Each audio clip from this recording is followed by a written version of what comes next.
Ayan, dito kami nauwi sa ano. May corruption sa South. Ayan. Nabubuo. Wala ka na budol for today's video. Sabi ko, iba kumain. So akala ko tapos na kami kumain. Meron pa rin tira. Pwede kainin?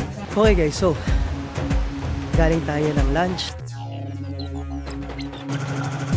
At ito na nga, maraming ganap for today's video kaya samahan nyo kami sa mga lakad namin this morning hanggang hapon. Dito lamang yan sa PJ Katapang Vlogs. Tara!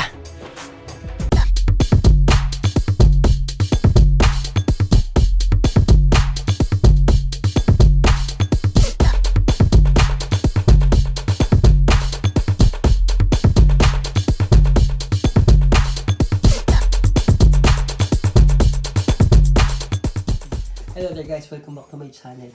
For today's video, bago tayong unboxing. Unboxing na ito ay nagmula sa Amazon. Charis. Hindi, ano to? Yung vlogging camera nating bago. Sobrang, alam mo ito nyo, lagi kong dala-dala ganito kalaki, no? Ayun naman, may kwento. Tinamay pa ako. Bakit kasama si Madam? Bakit ba ako tinamay sa unboxing niyo? Bumati ka muna, Madam, sa mga ano. Hello! God bless us! Ayun nga. So, kita mo naman ito. Tingnan mo yung vlogging camera kung gano'ng kabigat. Kung ito lang, lahat na nandito. So, let's unbox our new vlogging camera. Pangarap ko to, Diyos ko, ang tagal na. Kaso, hindi ko mabila, mahal-mahal. Oh, nag-Black Friday ngayon. Bumaba siya ng, hindi naman yung bongga, pero yahan mo na. Ganun din naman, bibilhin din naman natin. Tsaka pinag-ipunan ko.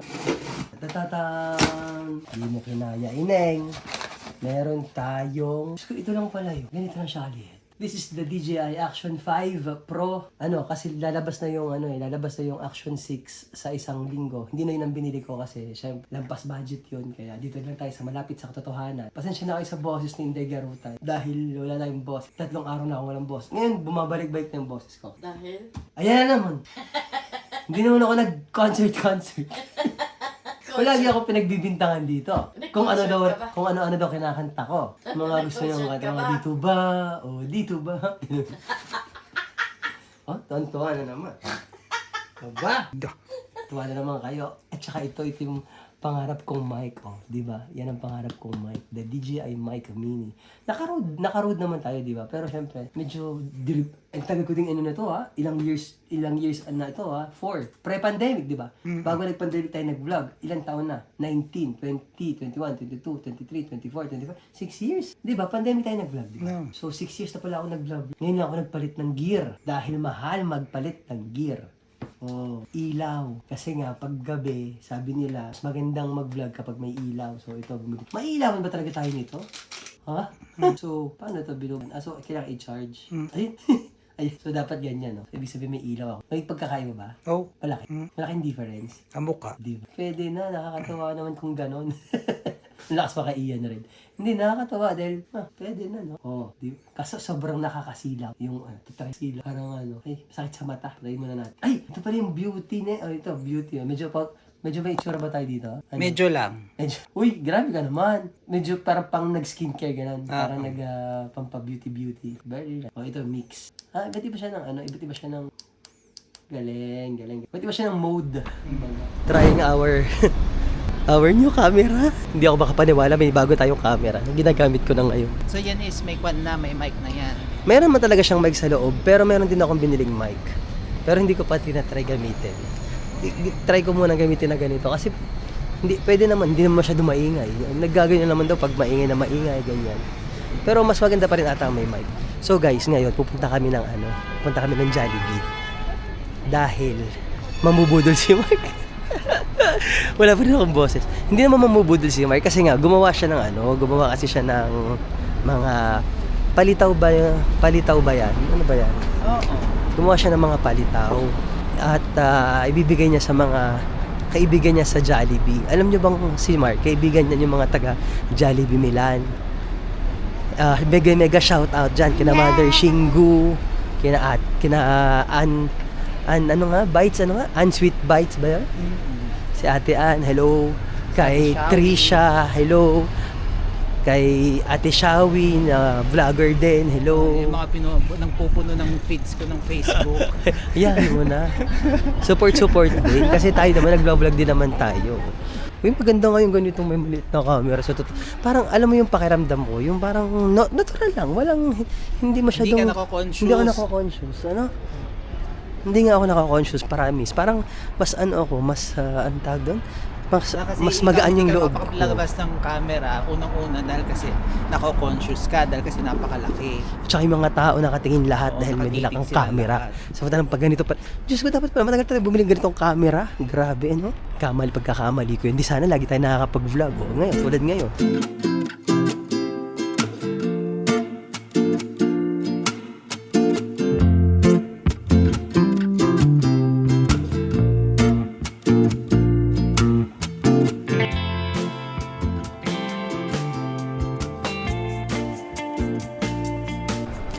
Ito na kami. Malapit na kami sa Jollibee. Gutom na ako. Pero anong oras na ba? Naka-intermittent kasi kami, di ba? So, wala pang alauna. Hindi pa ako pwede kumain.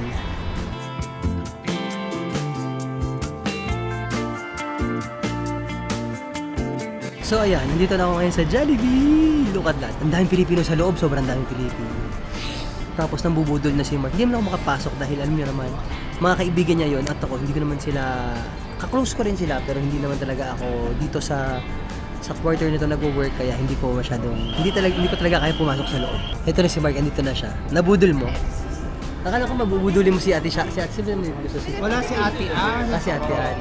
Wala ka nabudol for today's video. Sabi ko, iwan ko muna, ako sweeting na. Iniwan mo. Mga item, may mga item si Mark sa loob. Hindi, sabi ko.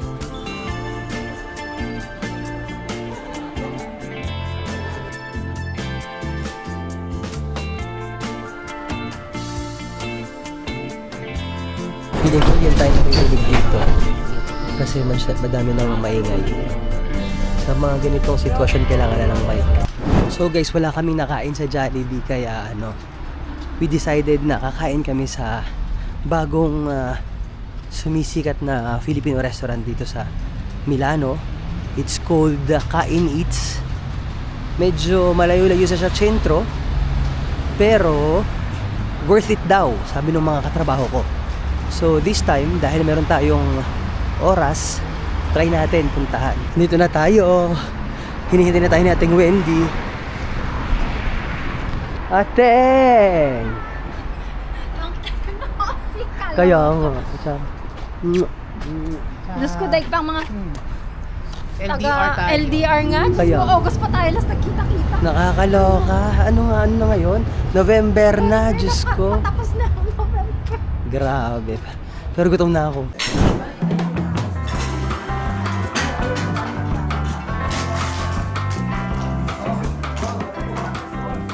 Guys, alam nyo, ang sarap ng ano dito. Ng amoy. Amoy itong bahay. Parang alam mo yung nasa bahay ka ng nanay mo na magluluto. Yung bahay ni Wendy, ganun. Pag nagluluto sila. Pag may ano nyo naman, nanalo kami sa kanila pag nagluluto, di ba? May ganun. Tsaka gamit ka na yung mic, di ba? Meron na tayong DJI. Iba din. Ayun na. At pumili na tayo ng ating kakainin dahil gutom na nga tayo. Gusto ko ng crispy pata. Sige, order kayo ng crispy pata. Ako gusto ko rin ng Parang gusto ko rin ng crispy pata. Pero share tayo para iba-iba naman. Isang crispy pata for Yung maganda yung menu nila. Tingnan mo. Maganda yung maganda yung mga pictures, maganda yung mga nila. dalawa. Mas malaki buto. Sino kaya gumawa ng layout nito? Maganda. In fairness. Complimentary. Pero tikman natin ang lasa mamaya ha, kung masarap na. May mga silog-silog, oh. Tapos meron yung sa kalam. Sa kalam, pangmalakasan yun. Oo, pangmalak. Pansit. Oo nga, no? May mga laureate. May kasamang pansit, kanin, ulam. Tapos may mga siomay pa. At ito na nga ang mga order namin. Unang-una itong barbecue. Tapos ito namang Bicol Express na hindi sobrang hanghang. Tapos ito naman ay ang palabok. Very masarap. At ang akin naman ay ang pansit gisado. Ayan. At ang 2 kilong crispy pata. Imagine. Kaya ba natin ubusin yan? Ito naman ay ang kare-kare. Pero crunchy siya kasi nga may baboy rin sa loob. Okay guys, we're ready. Ito na. Grabe. Nakita nyo yung mga kakainin natin. Parang napadami ata yung kakainin natin. Pero yung in-order ni Marco, pag nakita, kung nakita nyo, 2 kilos na crispy pata. Grabe. Kaya ba natin itong ubusin? 2 kilos na crispy pata? Bakit hindi? Tagaan na natin ang kalat. Ako yung pancit gisado. Pero grabe yun. Meron kami barbecue, may pancit gisad, may palabok, may Bicol Express, may kare-kare, may ano pa ba? Ano pa in-order natin? Lomi. Yung kay Mark, yung gusto kong tikman lomi. Ito yung pancit. Ha? Mix siya ng ano, bihon at saka ng Mickey. Oh. See? Ha? Sarap. Tikman. Jewel. Tsaka yung portion niya, okay na okay. Hindi yung parang namang kakatayan bukas yun. Gusto ko yung ganitong portion. Oh. Sarap. Pero tayo pala hindi umorder ng inumin. Tikman naman natin itong Bicol Express. Alright. Ayun, sa Lomi. Ayan yung lomi. Wow. Grabe yung lomi. Hindi lang to overload eh. Anong tawag sa ano? Extreme. Extreme. Pero gusto ko yung ano. Gusto ko yung Bicol Express talaga. Tikman mo. Yung texture niya, malapot na malapot niya. Tinan mo, bakit yung texture? So, Batanggen talaga. Kasi Batanggen yung atas sila talaga eh. Kasi sa sila. Yung palabok. Ano bang nakalagay dito? Giniling, sauce niya. Tapos, tsaka, tinan mo, dikit. Pero kailangan mo. Nilalagyan ng toyo, di ba? Tsaka kalamansi. Kuha ka. Kailangan ko. Ito yung akin, pansit.